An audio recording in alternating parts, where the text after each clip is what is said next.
Hello everyone, welcome back to the channel. My name is Andre and I'm your bookworm, and today we are back into our book review, starting the first review of the year, and we're diving into a series that we have explored already here on the channel, and the series is called The Dandelion Dynasty, written by Ken Liu, and the book we're talking about really is called The Veiled Throne. Okay, so what is The Veiled Throne? This is an epic fantasy book with a heavy Asian inspiration. I have reviewed the first two books in this series. This is a 4-book series, so we're starting to get towards the end. But the first two books, The Grace of Kings and The Wall of Storms, are here on the channel. The reviews, you can check them out with the thumbnails flying up above or the cards on the corner. Just click through, watch the review if you're curious, or if you've already watched and you're here to know the third book, what I think of it, then let's just get on with it. This book was initially published in 2021. It wasn't nominated for any awards, but I mean, Ken Liu has won already several, or I don't know if several, but a Nebula and the Fantasy World Awards, which are big awards in themselves. So I don't think not winning any award with this book is anything bad. He has proven his worth multiple times,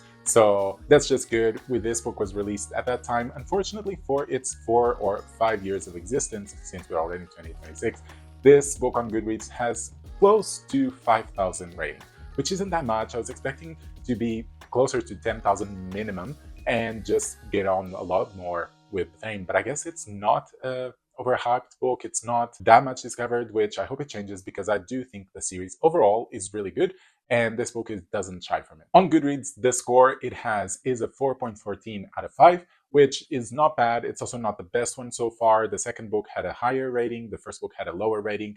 Now let's see if my ratings are consistent with Goodreads or not when we get through it. But before we get to it, we actually need to go through the synopsis, just so that the people who have never heard of this book and are still curious to know a bit about it can actually listen to it while I narrate it and just get a bit of the sense of what the book is about in the end. So I hope I've given you enough time. If you don't want to listen to it, just skip to the timestamp. It should be flying around. It's for the plot. You'll jump right into the categories for this review. And yeah, let's get on with it. Princess Thera, once known as Empress Una of Dara, yielded the throne to her younger brother in order to journey to Ukiu-Gonde, to war with the League, and has crossed the impenetrable Wall of Storms with a fleet of ships and 10,000 people. Constantly facing adversity, she faces new challenges by doing the most interesting thing and not letting the past dictate the present. In Tara, the Liuku leadership bristles with rivalries as power and perspectives change between the remains of the Dandelion courts. Here, mothers and daughters, Empress and Peku alike, nurture the seeds of plans that will take years to bloom. As the conquerors and the conquered jockey for position in these new regimes, tradition gives way to new justifications for power. Okie dokie, with the synopsis out of the way, let's get through our reviews of, or just the scores I gave to the first two books so we can have a sense of what I'm talking about here. And as you can see, the first book got a 4 and the second book got a 4.6. Huge increase going from the first to the second one, mostly due to the writing style. I think the writing style suffered a huge improvement, partially because we didn't have to memorize so many names that the first book was giving us. It was quite confusing. I think Ken Liu matured in his writing and kind of asserted himself as the writer he is. His style is very characteristic, but I think it matured in a good way in the second book. And of course, all the other categories also improved a tiny bit, reaching that really good score of 4.6. So this kind of shows that the second book didn't suffer any middle book syndrome, but is the third one as good? Let's find out, starting with our categories and starting with plot, I mean. And when I started this book, I was a mixture of excited and nervous. The exciting part was because I was excited to read the story, to continue to see the same characters and see where it would take me. The nervous part, or a bit hesitant, I should say, was because when I started the book, I was like, how is Ken Liu going to be able to not make this book extend too much, considering we still have a fourth book, and I don't really know what can be put in this third book that won't end the plot, the main overarching plot of this series. And so what is that middle step that he will introduce in this book in preparation for the final battle or the final war? And the answer is, there isn't much of a plot. There is a lot of preparation for the said war in the fourth book. Was this the best strategy? Yes and no at the same time. Yes, because it allowed us to connect with new characters and understand a bit more of the Peku, who are an enemy and also not really an enemy at the same time.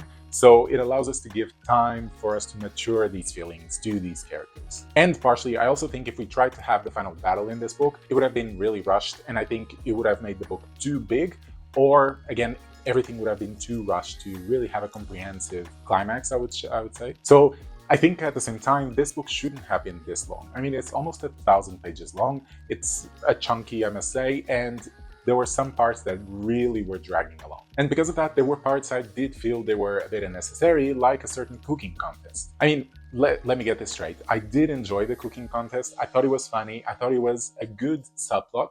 But at the same time, I don't think it should have taken center stage like it did. I think it started around the 50% mark and it just kept going up until the very end of the book.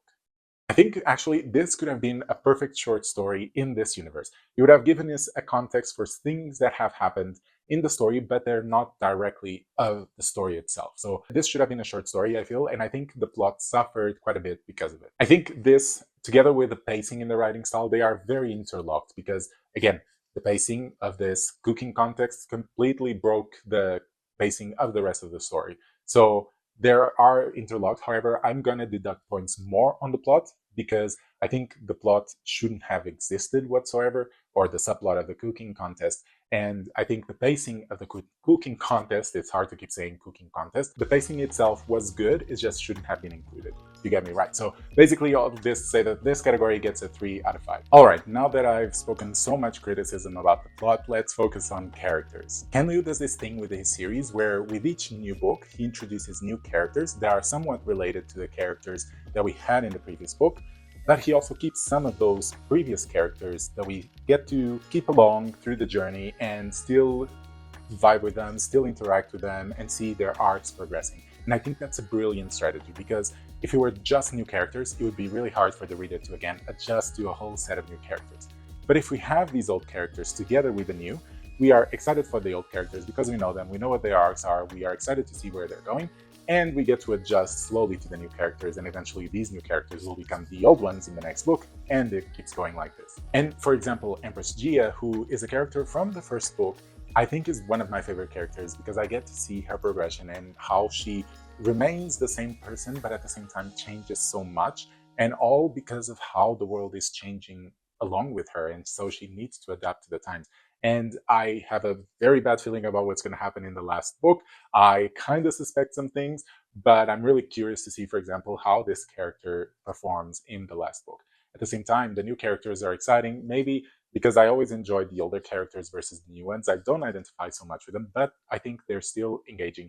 And some of the new characters that were associated with the cooking contest, that was fun. Again, it should have kind of been a short story, but I enjoyed relating to these characters, and I cannot wait to see how their arcs will progress in the last book, because it will be vital for that. And I think that's the quality of Ken Liu, is the fact that he writes characters that look or feel so real, because there are things they do well, they have their qualities, but at the same time you can totally see their faults, and some of the faults you can't really blame them. You see how the world is making them have those faults. So it is very interesting. I really enjoyed Ken Liu's writing in terms of the characters. So for this category, I'm giving it a 5 out of 5. Moving on to writing style, this is one category that had done really well in the second book. And I think in the third book, the quality was maintained, but not necessarily improved upon. We get to explore a bit of the Pekyu and a bit of that whole continent of Ukiyo-Dara, Ukiyo-Gonde. But I was expecting a bit more exposure, and we do get exposure through some themes that I will talk about in the writing style, but the world itself, the culture, it doesn't get a lot of exposure, or at least as much exposure as I would have enjoyed. But one thing I cannot complain is the ability of Ken Liu's into putting the theory of the Red Queen in practice. If you don't know what this theory is about, it's inspired by Alice in Wonderland, and it's basically the biological theory where two organisms keep evolving new strategies to either predate one another or to just avoid one another. And that happens in society, especially with wars. When two entities are at war, they keep evolving new ways to attack the enemy. And that escalation is called the Red Queen hypothesis. Anyways, this is just a bit of a theory, nerdy theory for you, but Ken Liu uses this theory greatly because you can see between the Pekyu and the people of Dara that they keep evolving new strategies to battle each other, and they have to keep evolving in a sense. And I think that was done really well. I think Ken Liu is very smart for using that as a mechanism, as a strategy to propel the plot forward. So aside from the lack of the Pekyu culture, which I would have enjoyed a bit more, I think this category was very strong and improved quite a bit. So I'm going to give it a 4+ out of 5. And now let's go to writing style, which I've spoken a bit about it already in the plot category, but let me get back to the start of it. And I'm sorry if I'm sweating a bit, it's just 43 degrees here in Melbourne and it's very yucky, and I'm trying to record this, but I'm sweating a lot. Like I keep saying in this review, Ken Liu's writing is very interesting. It's quite different from the usual writing that you see, And I don't know if that's partially because of his Asian ancestry and he incorporates some of it into it, or if it's just his own style that he decided to adopt. Either way, I think it's interesting. You get to follow a character. Sometimes we go on these tangents because of a certain thing that the character saw, and we go along and we get to know all about that specific thing. Other times we go and have a tangent in the past where we basically get to know everything that happened about that character up until the present. These things might not vibe very well with certain people. I know that some people don't like these breaks in the main storyline just to get to know the background or the foreground of something and then get back to the present. I enjoyed it. I think it's interesting. It's kind of telling me a tale in a way, and how sometimes when people are talking, they remember this, and so they go to this side, talk about all of this, explain it, and then continue the story. It feels a bit like that. And I mean, I think the first book was very prevalent with those, and I don't think they were done in the best way or for the best length. I think Ken Liu improved on that in the second book, and I think this book has been the same way. It has been improved. The way it happens, it doesn't feel unnatural, and it's quite flowy, if I could say that. But what I think has been done not the best in this category is definitely the pacing. I mean, in the first 50% of the book, I was fine. I was enjoying the book thoroughly. And then around the 50%, when the cooking contest starts, that's when I think things started going the wrong way. And that's because we have this subplot happening that is not making the whole overarching story progress. It feels like we're suddenly stuck, not in time, but stuck in this position, and we need to resolve this before we can actually continue the story.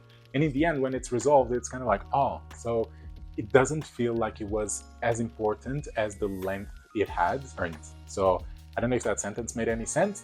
I hope you understand what I'm trying to say, is that for the length of that subplot, I thought it would be something more important. But like I said before, I wanted that point in this category per se, because I think the pacing of that subplot was good. It was going along well. It's just the fact that it shouldn't have existed at all in the book, in my opinion. I think it should have been a short story. It would have been brilliant as a short story, I think. And one last thing that I want to talk about in this category is the themes explored by Ken Liu. I think Ken Liu explores culture and upbringing in a really interesting way. I think because culture is so immersed in us, we don't even notice. But things like living our day-to-day lives, interacting with others, or even higher level things like politics, culture is just involved in everything. And Ken Liu was able to give us that exposure, or make us aware of how culture influences these things based on how the characters interact with everything. Because culture is so intertwined in everything, you cannot escape it. And like I said, Ken Liu used that as his jumping platform to make the characters get to know more of a certain culture, or have cultures clash and create conflict with it, or just make us aware that sometimes it doesn't mean that one or the other culture are wrong. Sometimes it's just different ways of seeing the same thing. And I think that was done very well. So overall for this category, it's a 4 out of 5. And last category is enjoyment. Did I enjoy this book? Yes. Do I complain a lot about the cooking contest? Yes, again. But was I enjoying the cooking contest as I was reading? Absolutely. I really enjoyed that part of the book. I just think that it shouldn't really have been included in this book, if that makes sense. Because as I was reading it, I was constantly thinking, what have I signed up for? This is not necessarily what I was expecting from this story. But I also think that The Veiled Throne is a mix of enthusiasm and tension, and they are mixed brilliantly. I think it does a really good job of building up to the big finale, which will be Speaking Bones, the last book. And so there's that, but at the same time, I think the fact that we keep expanding on the same book and just keep going and going, it gives us this feeling of like, are we there yet? Is the final battle happening now? When is it going to happen? And of course, it's only on Speaking Bones, the last book. But because this book is so extensive, so big, it keeps us asking for this, because we really just want it to start. So the mix of these two feelings allows me to give a 4 out of 5 for this category, which is good. I was always enjoying this book when I was reading. It was just I had all these thoughts going around at the same time that were keeping me from fully enjoying it. But that leads us to the end of this review. So just as a refresher, we have 3 for plot, 5 for characters, 4 plus for world building, 4 for writing style, and 4 for enjoyment, which gives us a final score of 4 out of 5. I mean, we have that plus on the world building, so maybe it's like a 4.1 out of 5, something like that. But as you can see, this book stands in between the first and the second one, just like in Goodreads, although our scores are slightly different. But I think that nonetheless, it's still a very good book. I think the world that Ken Liu created is really immersive. And once you get through that first book, which is quite complicated with the names and the gods and the lands and the peoples and the plants and animals, all of it, once you get into it and you read the second book, it is really a good adventure. And I couldn't recommend it more, especially if you like epic fantasy, if you like Asian inspired fantasy, because I have learned quite a lot, not necessarily about Asian culture, but about different writing styles and how like these traditions are somewhat inspired by Asian culture. And I really enjoyed that because I'm learning in a way. So I hope you enjoyed. I am definitely reading Speaking Bones eventually soon, and I hope you have read this book as well, or if you haven't, you are keen now to read it. So comment down below, what do you think of The Veiled Throne? Are you excited for the review of Speaking Bones? Comment down below, and don't forget, if you're new, subscribe, like the content, and I shall be seeing you on Thursday and Sunday. Okay, see you soon.